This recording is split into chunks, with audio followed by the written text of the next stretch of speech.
Cheers. Greetings and congratulations to everyone. Now, the keen-eyed amongst you will notice that I've not been uploading so much. Now, there is a very good reason for that. It's because I've been playing at being a businessman. Now, the reason for that is because, well, PB Props and Models is all about essentially making money, and the videos were like a secondary part of it. You know, it helped me to sort of share information and share my knowledge and share my projects and my passion with you. But in this instance, I've been working on actually making some, money, and I thought I'd share essentially what I've been working on. It's three projects I've been working on, and each came with a little bit of risk. And the first one had a little bit of risk, the next one had a little bit more risk, and the third one had a load of risk. And I thought it might be worth just talking to you about it.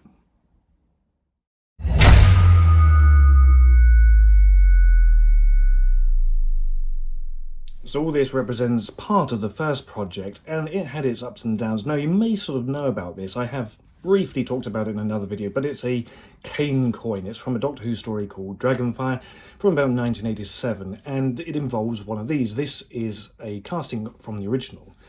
Now, there were two types of coin. There was the resin cast coins that they carried around, plus there was also a vac-formed copy of this, which was hollow, and it was used for a special effects sequence. Now, I chose not to do that one because A, it's vac-formed and it looks crap and it's hollow, but also on the surface, they put a load of glitter, and if anyone knows what glitter's like, you will understand why I'm not touching that or having it anywhere near any of my stuff.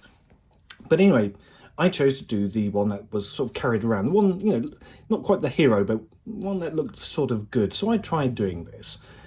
I made my moulds and I did a bunch of castings. I think I did about 20 in the first run, and these are some of those. Now, there is a reason why I've still got these, and this may explain it. They got a bit sticky. I had the great idea of casting them up absolutely perfectly, and they came out brilliantly, I have to admit. Painting them with all the details, so that's sort of what they look like. So this is the very first one I ever made, and I kept this one aside as a painting guide.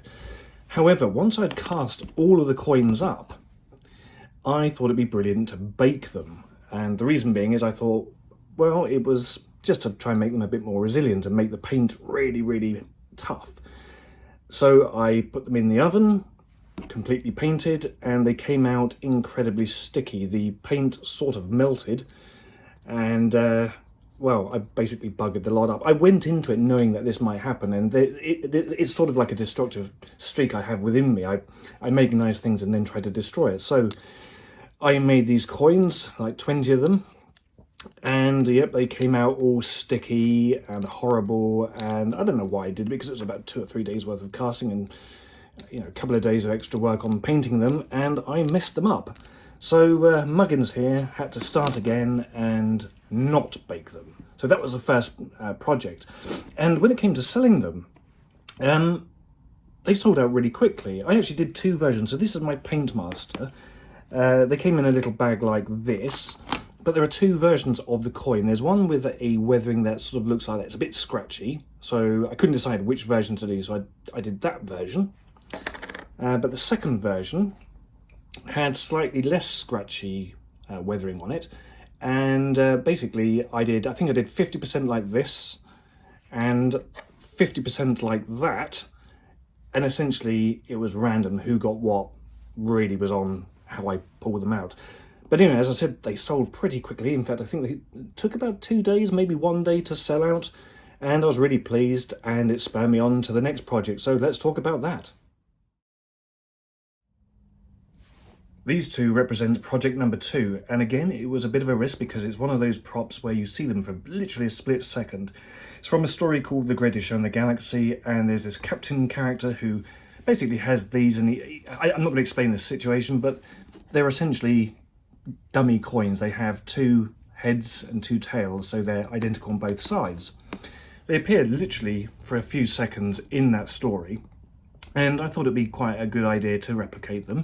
Now, the interesting part about these were that rather than this thing being cast from an original, these were digitally recreated, measured from an original, so they are identical in every single way. It's just that they're a bit tidier. They weren't so hokey looking. And the other part about this was the fact that I wanted to sell them at the same price that I'd sold those ones. The issue in that was it was 4 times the volume, because obviously each part is 2 pieces. You've got one face and another face that I then got to assemble, and of course there's 2 coins, so that's 4 pieces.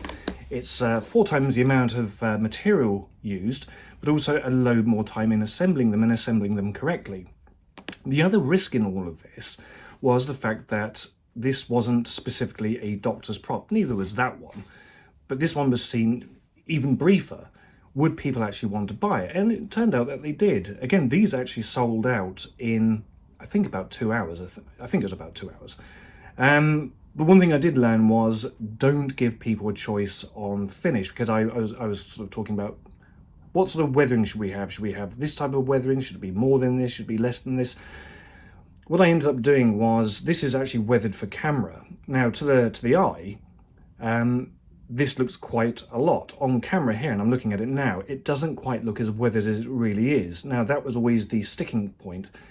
Should I do it weathered for camera, which looks a lot worse than it does in real life, or should I make it look good to the eye but not on camera? So when it looks good to the eye, the camera doesn't necessarily pick up all that weathering.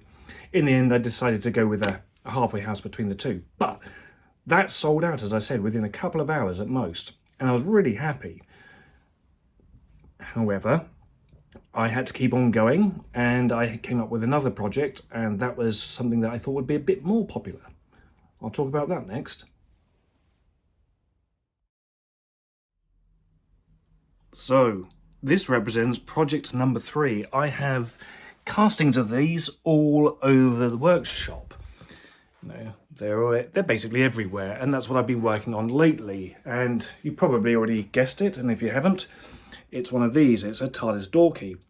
Now, this is a casting of the original key from, I don't know when it was, about 88, 89. I think it was built in 88, but it wasn't seen until 89. And as you can see, it's a little bit rough and ready. That's just the way it was. It was manufactured all those years ago, 30 odd years ago.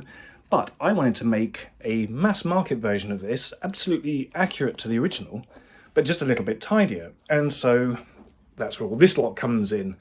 So as usual, I wanted to get it absolutely perfect. So what I did was I got my friend Jared. I gave him loads and loads of measurements, details, all this stuff you can't get from photographs of these. There's all sorts of details in that dimension that you wouldn't normally get from a photograph. So I gave him all of those details, and he and I worked together. I mean, he did all the actual driving, but I sat there and watched him on via the computer over the internet, and he created basically this drawing of this on his computer, and then we 3D printed them out, or I say he did, and then he sends those pieces to me. I then cleaned them all up, so we had all of those as our pattern masters. Now, there is a reason why I've got so many. It's basically so I'm not basically casting them out one at a time. I could do them in batch casting. So these are my pattern masters, and these are the silicone molds. So I could literally go pour, and have them done out in a batch. So, and here's a bunch of them. So this is how they turned out. So this is a raw casting. Once I had the castings, I had to clean them up a bit, sand the back. This one is completely unsanded. And once I've done that and polished it, I had to, let me find it, I had to make little marks on the back, so each and every one had marks on the back, and then with a pin vise with a drill bit in it, I had to meticulously carve in the star system that's on the back of these things. Once I'd done that, I used I don't know what you call it now, what's it called?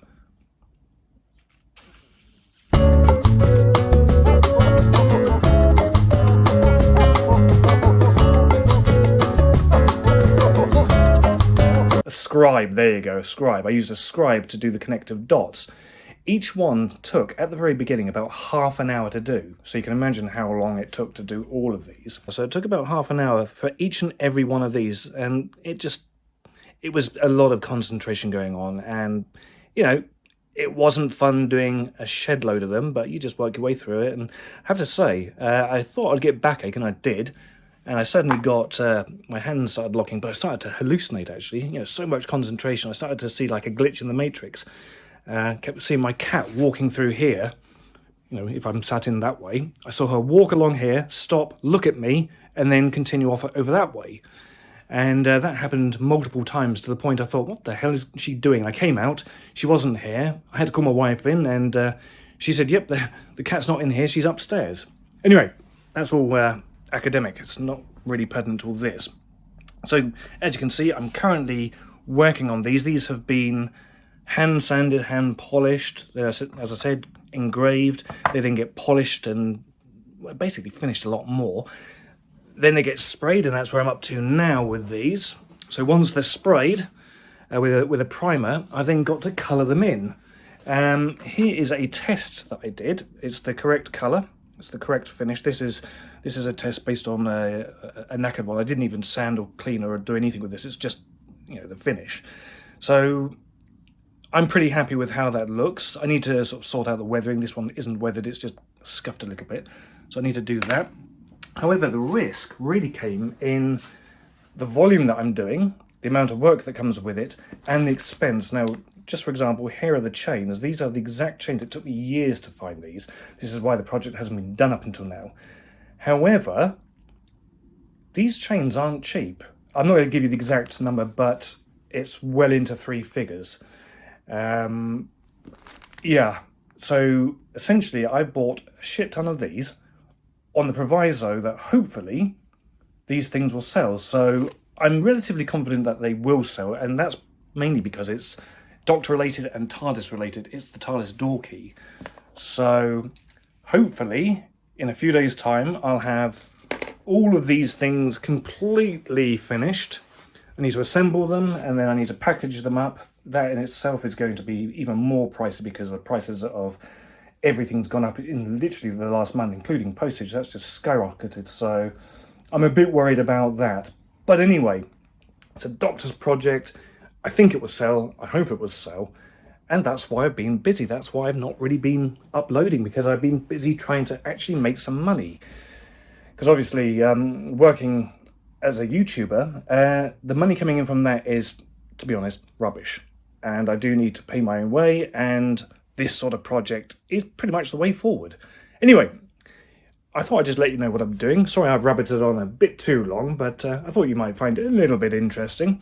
Hopefully I'll be back within the next month or two with a newer project, now that I can sort of afford to go and buy the materials. But until then, stay safe, and I hope to see you again next time. Take care of yourself.